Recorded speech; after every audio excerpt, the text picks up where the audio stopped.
This is the Comedy Kiosk, podcast by Mondae and Munoz. Please welcome Mondae and Munoz. Hello, this is the Comedy Kiosk, a podcast in which we discuss ideas, news, and opinions about comedy. I'm David Munoz. And I'm Igor Mondae. And today we're going to discuss quantity over quality, or quality over quantity. One of those. Or quality versus quantity, or well, quantity that would make sense, yeah. Against quality. Yes, and the rebellion of quality against to quantity. Or quantity to the revenge of quantity. The sequel. The sequel. Yes. Yes. Absolutely. Let's discuss that. Yeah, that one.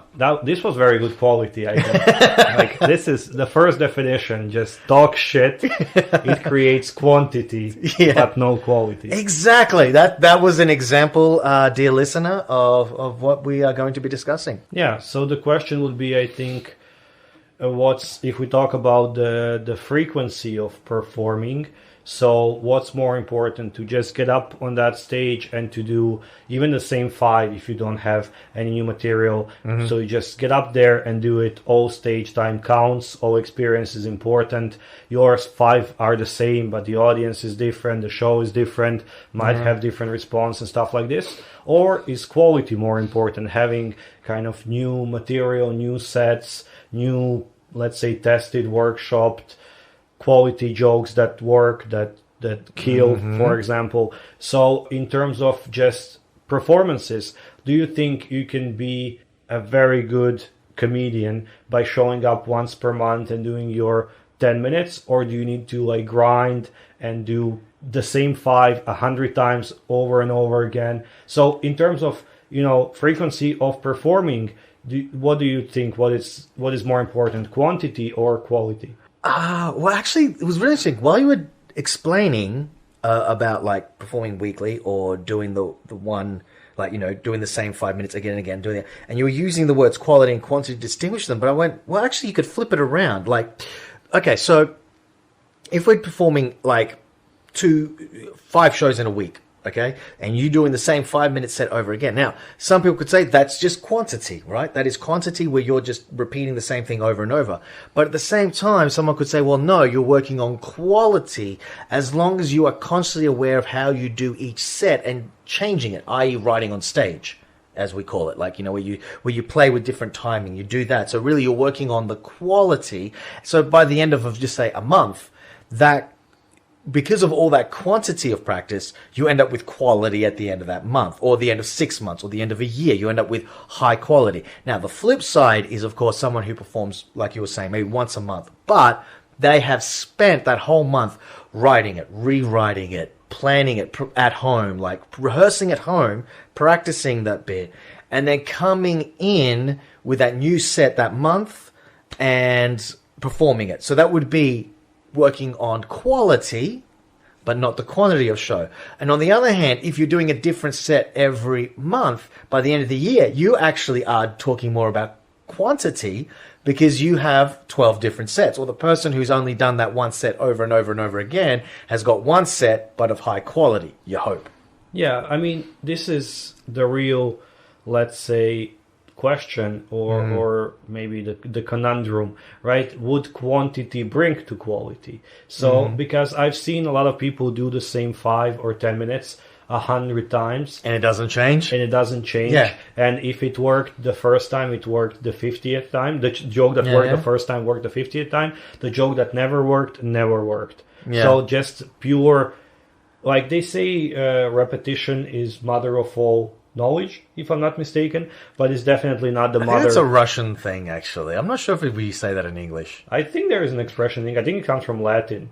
Really? Like, yeah. Oh, okay. Repetare es tu madre puta. Something like that. Is that not Latin? Well, no, it'd be puta madre. Oh, you have to change it around. But I'm sorry. Yeah, that's my Latin is a bit rusty. Yeah, that's fine. But I think it's a Latin proverb, which basically, like, if you repeat something many times, you will learn how to do it. That's the whole point. But learning how to tell your jokes is one thing, but will they become funny? Well, exactly. And I think a big factor, because as you were saying, you can perform the same joke 50 times, but if you perform it identically every single time, then what's the point? I mean, you're other than making the audience laugh, which is what you're supposed to do. But if you're talking about improving or ending up with that tight 10, if you're not changing that tight 10 at all, not trying different things with that tight 10, then you are not improving the quality. You're just memorizing that 10 and how to do it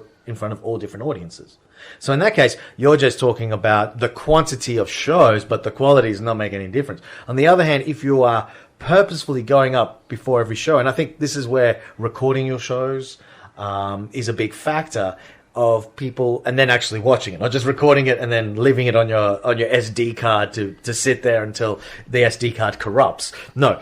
Actually watching it, writing it out, word for word, cutting bits out, listening to when the pauses, the breaks, and maybe not even just recording yourself, but maybe getting two recordings. One is of you performing, and the other camera capturing the audience reaction. Because I know a while back when I recorded myself, there were a few shows that I didn't record me, I recorded the audience. Because it was a set that I already recorded for myself to see how I was performing, and then the next time I performed the same set, I aimed it at the audience so that I could see what their reaction was, because they don't always laugh out loud, but you might see them, and you could see, like, if someone got, like, a bit of a bored look, or someone, especially if they looked at their mobile phones, you're like, all right, that person was distracted. Oh, crap. 3, 4 people on their mobile phones? I'm losing them. You know what I mean? Yeah, I mean, I don't know what you mean. I never lose them. It's mostly your job.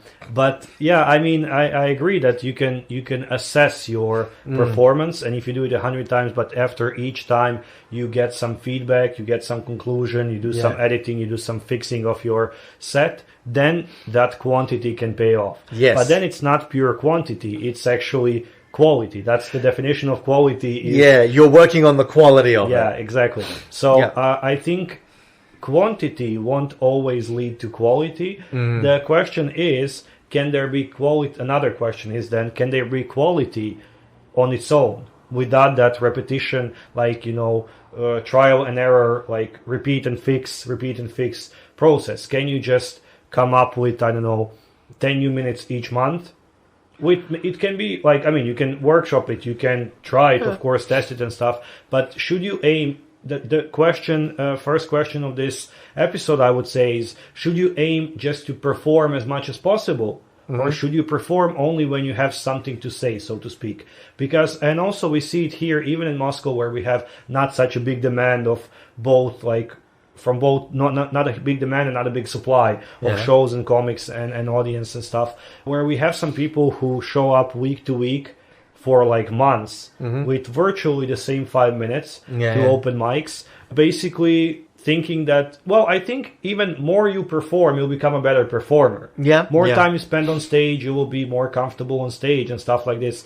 But if we talk about pure quality of material, of jokes, if you keep doing the same thing in the same way, it's very unlikely that something will change.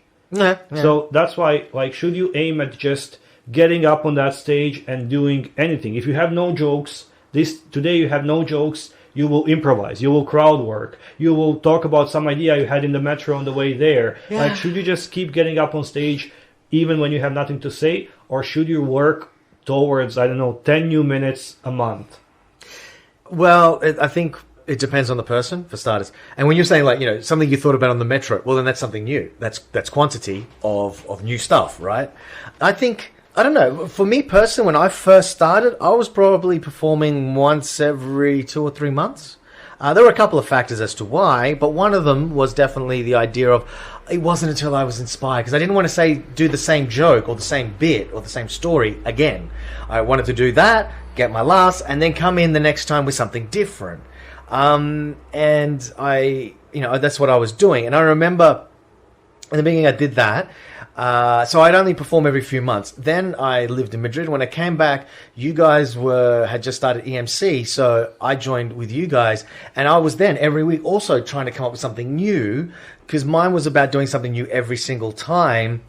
And I remember you mentioning how previous to me, or while I was gone, one of the house comedians, he caught a little bit of flack, or you heard some of the patrons who were coming along saying, yeah, he's good, but it's always the same 5 minutes, same 10 minutes, the same jokes over and over and over again. And the crowd was getting frustrated. So you were trying to encourage with the MC, like, just try something new. Like, we don't care at this point if it's not 100% polished. Just bring in so people don't get bored of coming and don't say we've heard the same jokes. And we've had the same thing with Steal the Show. Remember when we did the Gong Show, and I was was it the Gong Show? Something that I hosted, but when I talked to one of the girls, she was like, "Oh, I've been here before. I was here 3 months ago." And she said that she used to be a regular, but she no longer was. And I said, "Oh, why?" And she said, "Because I've heard all the jokes already." And she was hoping that with this competition style that we had, that she would get to... Oh, no, it was the new comics when we were doing the comic mentoring. Competition, Yeah, the mentoring thing. Sort of like The Voice, but with comedians. And... yeah, exactly. She came because she was like, finally, I'll get to hear new material. So I think it also depends on the scene that you're in, whether what's possible, right? I think because of our limited amount of clubs and things, comedians really quickly get... Oh, not comedians. The audience really gets quickly bored, right? Secondly, I am the kind of comedian that I can do a bit, and even though I know it's not polished, I start getting bored of it. I'm like, I don't want to do this joke anymore. Like, I've already told the story 5 times, like...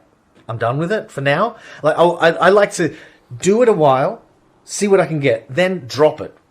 Go back to maybe another set that I've done, because that's what I'll do with this set. Later on, maybe 6 months down the track, I will come back to it.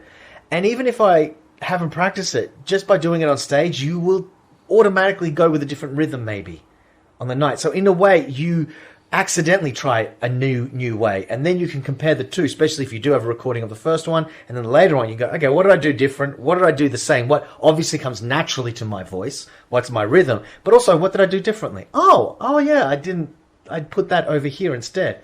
Yeah, that works. That's better. Or, nah, better the first way.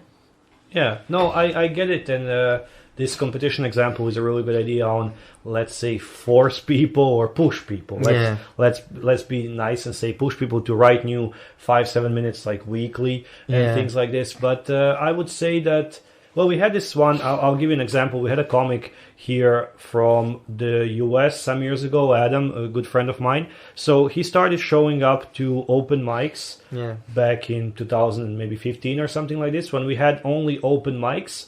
We had only open mics every Friday and Saturday evening. So he would come either Friday or Saturday. Mostly I think it was Saturday because he worked on Fridays. Mm-hmm. He would come every Saturday and do a completely new 5. Right. So for the first 6 months of performing, every Saturday he came. If there was like 1 week he had no time to write or whatever, he just wouldn't show up. But most Saturdays he was there. So every Saturday he comes, he does new 5. Yeah. Mostly it was solid.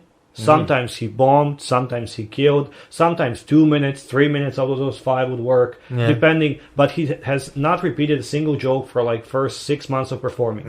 Then, after 6 months, he had strong 20 minutes. Okay. Because he put together all the jokes that worked, and he put them in such a way that they make sense and they make like a set, like a story. So there was some segue, transition, there was some like concept to it all, etc. And after first maybe 6 or 8 months of performing, I went on a tour with him, and he was really good. Like he could like do proper 15-20 minutes of strong material, like be good on stage, be like confident in his jokes and everything. So he got enough stage time, and he tested enough material to know which one would work and to craft like a set out of it all. Then he started doing that set as a club set, like he's 15, right? So I think that something like this is a good approach if you have the capacity to write like 5 minutes weekly, or even like once every 2 weeks or something like this.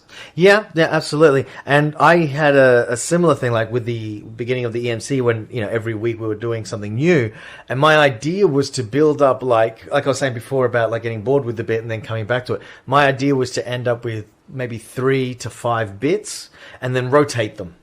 So the idea is that even if you came every week, you would not hear the next week the exact same joke. You would hear a different set. Now, the difference is that I tend to work more in full set bits, like a 5-minute bit. I don't work in smaller little chunks. Like a lot of comedians will do one-liners or they'll do a quick punch, and that's not my style. Obviously, I have usually a story or a theme or something like that where everything flows. I've heard a one-liner from you, and it was about 14 minutes long. So. But that's exactly it. So the point is that for me to do it his way wouldn't exactly work.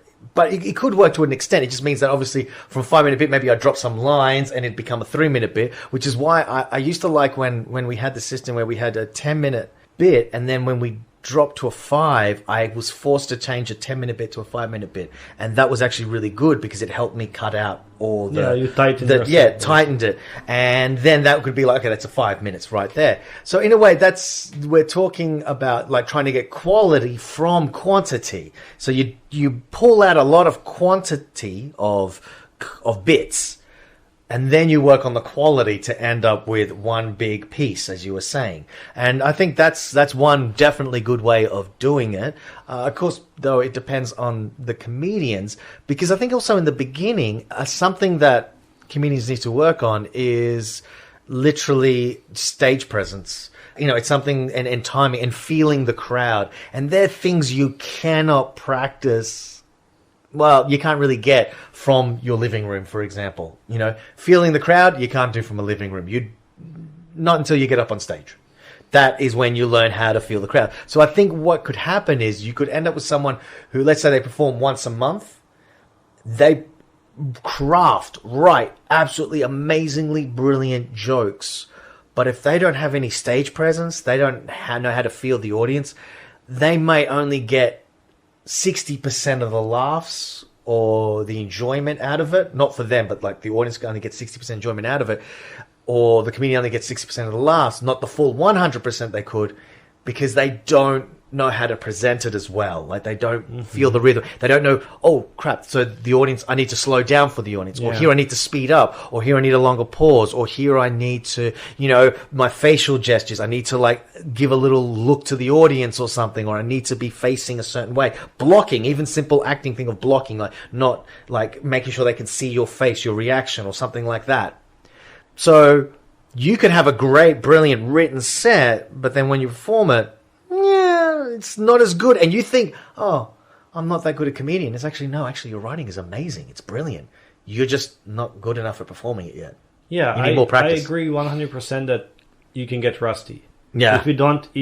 Even if you perform 3 times a week and then you skip a month, once you go back, you're rusty. You're going to be like a little bit timid. You're going to be a little bit like, a little bit like jittery, you're gonna be like, oh, should I say that? Can I do that? What if they, you're not, you lose that feeling of being comfortable on stage, being confident in that set. Maybe you forgot some tag, maybe you forgot because you haven't done this joke in a month. So I agree, you can get rusty. So it's good to get up there and to do your jokes. The problem that we face here in Moscow, as we mentioned and discussed before, is that our scene is quite limited. Yeah. So we can do basically one venue regularly and 1.5 more venue here and there, let's say it like that. And the audience, so not only there is like limited number of stages you can get up on, but there is also very, very limited audience. To that extent that same audience would go to these like 2.5 venues where you can perform in English, which means that you can go to a different venue, and this has happened to me several times. Like I do, let's say 5, 7, 10-minute sets or hosting or something like this, and then slip in a joke or two at one club. Yeah. And then I go to the other club to do like a 20-minute set. And obviously those 20 minutes are my material I worked on for the last 2-3 months. Out of those 5-minute, 7-minute sets, etc. I come with these 20 minutes, and 20% of the room are the same people who've been to some of the shows where I've used those jokes, right? So at least for some people in the room, it's not a new joke. Sometimes people can, and this is like the Seinfeld philosophy that he does in his, to this day when he does like touring shows, he puts in like 20-30% of his very old jokes that everyone knows. But it's like when you go to a concert of Metallica, you want them to play their greatest hits, right? So this is what he, and he believes in that. I agree. I don't see why comedians can't do that. Like, for classic bits, if it becomes classic, then give them what I want. I think you can do it, but I think the audience will never have the reaction as the first time they've heard that joke. Not maybe first time they've heard the joke, first time the joke worked. Okay, Yeah. first time they laughed at that joke.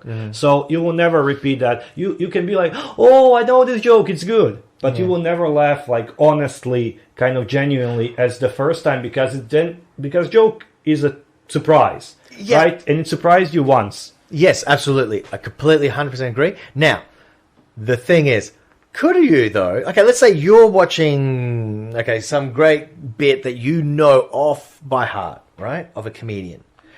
We go to a concert, you and I. I've never seen this comedian before, right? So I'm listening to everything. For me, everything is brand new. For you, he does the Jerry Seinfeld thing, and he does this classic joke that you know, and you're going to chuckle. You're not going to bust a gut laughing, but you're going to chuckle. But I bust my gut laughing. Do you think that then, because you acknowledge the fact that I'm experiencing it, in a way, you get a little bit of a vicarious sort of feel of that too? So maybe you laugh a little bit more because some of the people around you are laughing for the first time, and it reminds you of, I remember laughing like that as well, and I heard, oh god, wow, that's shock laugh. It might make your chuckle, it won't make it like the original, but it might bump it up, meet it halfway. I mean, obviously, in a room full of people, good atmosphere, I don't know, had a few drinks, whatever, you can laugh at the same, I'm not saying you can only laugh at the joke once, you can laugh at the same jokes 100 times, and people have approached me and told me this after the show, like, oh, I've heard this joke before, I laughed more today. For example, like this. But I think it's just once you laugh because it's a surprise, later you laugh because either, oh, I know this one, it's a good one, I'll laugh again, or just because it's changed, or because you're a little bit like, I don't know, tipsy, or because you're with friends, or whatever the other reason. Well, that's what I mean, the social thing of a club. Why it's always better to listen to something like. But I mean, the other thing is, like, for example, I can't remember the name of the special, but Robin Williams' big special that he did in the 2000s sort of thing, when he, like, after his huge break from stand-up and he came back, and I had that on CD, and I listened to that CD many, many times. I mean, the whole point is I could listen to those jokes over and over and over and over again. Yeah, and the same thing with, like, Christopher Titus. I've watched his bits over and over again. I've also watched Ricky Gervais, like, some of his shows over again, and I think they're great. And he's a perfect example of someone who, he's a writer originally. He's not a stand-up comedian by default, in a sense. Like, he's done it before, but I mean, he became famous as a writer because he knows how to craft the joke. And even he performs in his first series and specials, he just wrote it and performed it. Now he talks about doing, what are they called? Like kind of warm-up shows sort of thing, where like they do pre-shows and he runs it and he does it sometimes. I don't know if he uses a director, if it's just him, I can't remember. But he was talking about how he does these shows before the specials, before his actual tour, because then, and he's finding it really useful because he's like, I tighten it up a lot more. But that means that previously he wasn't doing that. He was literally writing it, getting it up on stage, and just going, here it is. And they're still great specials. They're well done. He's just I think he's just a gifted performer and writer, so he can do it naturally. I'm not saying he didn't practice at home in his living room stuff, but he didn't do these preliminary, like, pre-show shows. Yeah, well, this is, I think he's an exception to the rule, as in he's just a natural also writer and performer who can, like, squeeze out a special without ever doing open mics in I don't know, where is he from, something like Reading or whatever. So Richville, 90210, sure, London. That's Beverly Hills. I know. So basically I think it's possible, but with our, like, limited stage time and limited audience that we have, and budget. We don't have Ricky Gervais's money. Yeah, well, I mean, so that's why we can't really have that freedom of testing it a million times, or just writing your hour and being like, okay, I'm ready to do my hour without anyone ever seeing it. We have to do some kind of compromise in the middle. But since we also mentioned the situation here in Moscow a few times, and we have also previously mentioned situation in some other parts of the world, of course, in some native English speaking countries where stand-up comedy started, was born, and was kind of huge market, huge scene, right? Like, I don't know, LA, New York, London, nowadays Berlin is a huge scene for English comedy as well for some reason. So for some reason, we don't know why. Doesn't make any sense, but fuck it, it is. Well, it is, yeah. I mean, again, it makes some sense. It doesn't make huge sense. Like, why would it be exactly Berlin and not Vienna or Amsterdam? Have you been to Vienna? Mexico City. No, have you been to Vienna? I've been to Vienna. I Yeah, performed. I've done shows in Vienna. Good for you. It is not exactly the most exciting. Gorgeous, beautiful, but not exactly what you'd call the pumping heartbeat of Bohemian Europe or anything like that. No, fair enough. Yeah, I mean, It's very cultured, very gorgeous. I get why Berlin. I'm just saying it's like an example of a non-native English country, English-speaking country, where you can do 2-3 shows pre-pandemic definitely in English every day. I'm glad neither of us went, oh, why can't it be France? We just don't even go there. We're like, yeah, we know why. Anyway. Yeah, everyone knows why. Yeah. So, yeah, and considering this, so do you think nowadays, in some places especially, there is just too many comics and too many shows? So if we talk about quantity versus quality, that we've lost that kind of special night out, I'm going to see stand-up. It's in like every bar, in every club, in every, on every terrace, in every hotel, it's just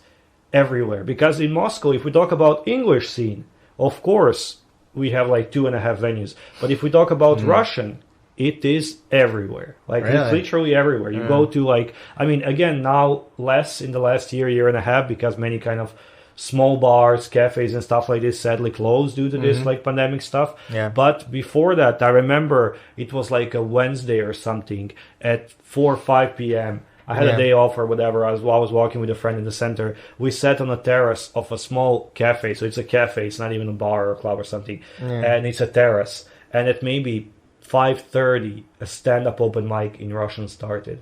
Just like randomly. Like, some guy came, plugged in the microphone, and 20 minutes later there was a stand-up open mic. And I was like, really? Is this happening? So it's kind of... And, I mean, if you go to London, was obviously... he good? No. But, I mean, it was like a Wednesday at 5 open mic. It was mostly kind of kids, like 16, 17-year-old, complete... newbies, complete beginners, with their friends to watch them. I mean, it was what it was. It had no ambition to be an amazing stand-up show. It was what it was. But I'm saying, like, again, obviously, if you go to England, you'll find a million shows. If you go to New York, you'll find a million shows. But you also find, for every show, 100 comics that want a spot at that show. Yeah. So, especially proper shows. Yeah. So what do you think about here, the ratio between quantity and quality? When we have an oversaturated market, do we have too many stand-up shows and too many stand-up comedians nowadays? Should there be less but better? You're talking about English, right? I'm talking about English now, yeah. But not just Moscow. But not just Moscow. Right. Because in Moscow, I think more comedians we need. So that's the Moscow situation. But at the same time, I also know that if we do get more comedians, that means less time and less space available.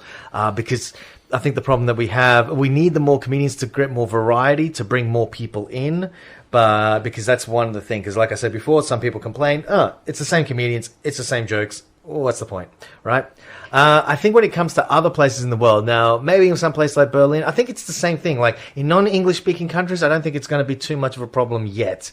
It's not going to be oversaturated just yet. The only thing in oversaturation is it's the same comedians. That's the difference. Now, on the other hand, if you go to America or Britain or any place like that, I think you're going to end up with the flip side, where you end up with, yes, a lot of comedians where they just pop up everywhere, and you're just like, it's the latest fad. You know, it's the bubble. Like, as they say, like a big massive bubble is bursting, and there's so many comedians around. Now, on the other hand, the good side about it is it's a variety of comedians, which is where you end up, and this is what I wanted to say before as well, was the difference from what I've inferred from listening to different podcasts and things like that, the generalized difference between British stand-up comedy and American stand-up comedy, in the sense of, for example, in Britain, where we have people go to the Edinburgh Fringe Festival. Every year they try to come up with new 50 minutes, right? Which means they're writing new material, and they're probably doing they write a whole bunch of material, they grab the best stuff, they put it all together, and they've got 50 minutes, and then they go to Edinburgh with this. Bang. And then next year, it's start from scratch again, a whole new bunch of bits, blah, blah, blah, get up there, bang. While in America, they will do something similar, but there's no Edinburgh Fringe Festival as such. They don't care about it. Most of them probably don't even know about it and realize how big it is. But because it's not in America, but they will do their bits and they might come up with a 10-bit, and then they just stick with that for maybe 3 years and just tone it. From the sounds of it, they really like to polish it to the point where it's almost perfect. Like, as in, every word is mapped out, every pause, every beat. From what I understand, it sounds like American stand-up is really about perfectionism of a set. So you can have your 20 minutes, so probably like this Adam guy done. You do a whole bunch of bits, you get it all together, you get your tight 20, and then you work on that tight 20 to have the solid 20 that eventually you will then present on late night or something like that. And then once it's done, once it's on television or it's on YouTube or something like that, it's now burnt. But it's been perfected to that is like a showcase, that is like shows your talent and everything, and now work on your next bit. And this is why, for example, for stand-up specials, usually the first stand-up special is amazing because it's really 5 to 10 years, probably 10 to 15 actually, years of material condensed, like the best of the best. Then it's working on the second is probably what's left over plus some new stuff. Then it gets to the third one, and that's where it's like really like you're coming up with new stuff. That's why, for example, people looked at Louis C.K. and said, oh my God, he's amazing. A new special every year. That's amazing. In England, it's like, well, that's standard. Everyone does that. Even the beginners do that to go to Edinburgh. But the difference is, and this is what a guy, when I first started doing stand-up, I lived with this British guy, Bill.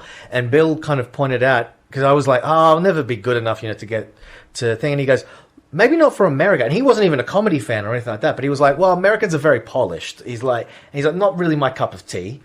Typical British guy. He's like, not really my cup of tea. It's a little too polished. It seems a bit fake to me. But in Britain, he goes, you do a lot better because it's raw. We like raw shows. We like fuck-ups. We like, that kind of, because it feels more authentic, more real. So it's the difference between, like, the British actually like it a bit more raw, unpolished, and they like a bigger turnover. The Americans will prefer you to polish something down to the point where it is perfectly done, but it sounds a bit more rehearsed. It's obvious that it's not real. You know what I mean? I think this is from the comedian's point of view, and this is just an opinion. Obviously, I've never actively performed in either of these scenes, right? But from what I kind of see and hear and can understand, let's say using some kind of educated guess, is that this is a difference in a way on how you get to being big, which means kind of making it to TV. Yeah. Right? Which is most comedians' dream, because that's where the money is, that's where the exposure is, and that's how you get to your gigs, like regular income. I think that's where the recognition comes in, so you can get better gigs. Yeah, exactly. So in TV credits. In the UK, you would do it by attending Fringe and such festivals. Not only Fringe, but festivals where there will be some agents, there will be some journalists who will write good reviews, will spot you, etc. You will work that circuit, make contacts. At some point, exactly, you'll meet the comics. Plenty of like young comics live together, write together, like travel together to gigs and stuff. Like, you become part of that circuit, you get exposed, right people see you, you get on TV. While in the States, you're working on your like club set, so not on your yearly shows and festivals exactly, where you can get seen, but on your club set, you're 10, 15 that you can hope to one day perform on Conan, on, I don't know, Kimmel, and so on. That's your ticket. That's your TV ticket. And it's a different TV thing, because the British one, it's a lot about panel shows, and it's getting on these panel shows and just becoming a personality. So the whole thing is people need to know who you are, hence that authenticness and things like, we discussed in what will be now our previous podcast about, authenticity and the 40-minute sad story. It's that personality, getting that personality where you talk on something, because panel shows seem to be the big thing in Britain. That's where comedians go if they're going to be on television. While in America, it's not panel shows. It's instead being on the late night sets, doing your concerts, and from that, then getting a proper special and doing a tour of America, and people paying to fill a theater just to see you. Yeah, and if you get into getting the well, depending on the thing, but getting on Montreal, or getting to maybe eventually a TV show. Yeah, sitcom. I think that the thing that most comedians are trying to do in the States is a sitcom or something like SNL, writing for comedy, or writing your own like sitcom or some kind of like Comedy Central show or something like this. While in the UK, it's mostly about festivals, and it's mostly about local tours inside of the UK, and things such as panel shows and things that you mentioned. So but obviously you have the possibility to do this. You have a possibility to do the same show in Edinburgh for 3 weeks every day, because you have a huge rotation of audience, and you have a possibility to do your 10 for 3 years in the States, because you have a huge country where everyone speaks your language, Exactly. which we don't have a chance to do here in Moscow. Hell And no. I'm pretty sure, except Berlin, places where I've performed, where there is an English comedy scene, but it's not a native English-speaking country. So I'll just name a few. I don't know, places like Prague, places like Stockholm, places like Vienna, places like anything. Basically, you will be faced with the same people that will come to the same shows, that will know comics by name, that will be even maybe friends of comics or something like this. So I think there is really kind of two problems here, right? Two ends of the spectrum. So here we struggle to find comics and struggle to find audience. And in the other parts of the world, like in New York and London, and not only, I think there is too much. Yeah. There is too many of both. And I think, for example, here in Moscow, in Russia in general, there is starting to be, I think, now, not so much as maybe 3-4 years ago. Now it like settled down a bit, and especially with the pandemic, it like slowed down a bit. But before that, really, you would like, step out of your flat on your balcony, and you can hear someone doing a stand-up set in the distance. Like it was everywhere. So I think people started getting a little bit tired of it, and they were like, I know some people who were kind of like, I would ask them, "Do you want to come to my show this Friday?" And they're like, "Man, I just want to have a drink with my friend. Like, I don't want to sit in a bar where there is a show. Like it's just kind of, can I please? I just find want a to place? chill. Yeah, can I find a place with some loud music in the background, and I don't have to listen to like open micers trying their new set on a Tuesday." So I think but which leads me into the final point that I wanted to talk about is the content, the pure quantity of content available nowadays everywhere on YouTube. Every person nowadays has a camera, has internet, has a computer, can upload their set to YouTube. Some people produce their specials by themselves. Some people create some channels with funny, podcasts, reviews, whatever sketches they're doing. Plus, there's huge giants like Netflix, Amazon Prime, HBO Max, whatever it's called, that are pumping huge budgets into producing numerous. If you go to Netflix and choose stand-up category, how many specials do you think you will find? In Netflix? Yeah. Hundreds. In English. Probably over 100. I haven't counted. This was a rhetorical question Right.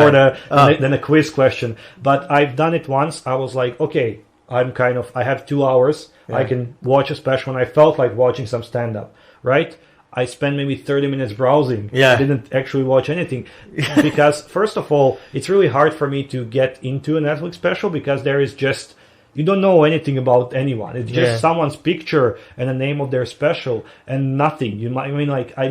Second of all, there is just you have no idea. Like people like Kevin Hart have 5. Amy Schumer has, 36. The most famous people have 3, 4, 5, 6 already. And then if we talk about some kind of compilation, some kind of people from other countries doing English, different variations, different combinations, there is really maybe over 100. So it's and then if we talk about every 2-minute, 5-minute, 10-minute bit that people can record and upload to YouTube, I think there is a lot of. So if you go to the city and you see every bar has stand-up, then you turn on YouTube and you see like a bunch of stuff on Facebook, on Instagram. So again, is stand-up too accessible nowadays? Do you think, and does it cause the drop in quality? Oh man, that I think that could be a whole other podcast. I think in short, it depends. To a degrity, because of that ubiquitousness of being able to of videos and stuff around, especially a lot of it's self-recorded. Like, I have my channel, but mine mainly for me. It's not for anyone to really watch and go, oh, let's get this guy. But it has actually worked for me in the sense someone has seen it and then gone, oh, let's put him in a pilot on a TV show.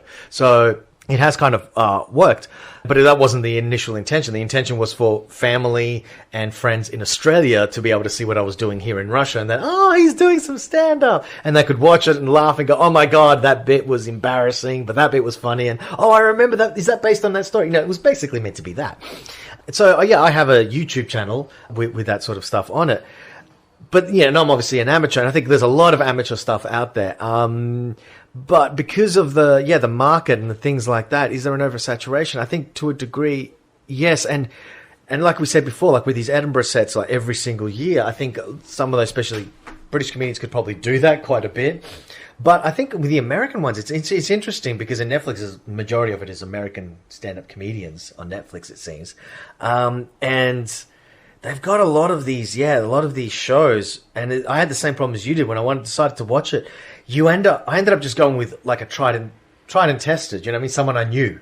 Yeah. Sort of thing, where you just end up going, oh, I know this person. Why? Because I've seen them on TV. Mm-hmm. Yeah. I've seen them in a TV show. I saw them in a movie. Or I've heard a lot of people talk about this person. But otherwise, I probably wouldn't have picked them. You know what I mean? Like, you see so many names and you're just like, I've got 2 hours. I don't want to watch 20 minutes and then go, actually, I don't like this person. You would also be surprised how many self-release specials are there. So if we talk about Netflix has over 100 and Amazon Prime has, I don't know, over 50 or whatever. If you open YouTube, people recording their 30, 40, 50, 70 minutes shows and releasing it as, I don't know, person son comedy special, full show. Yeah. And it's just a full show, well produced, funded by their own money on YouTube for free to watch.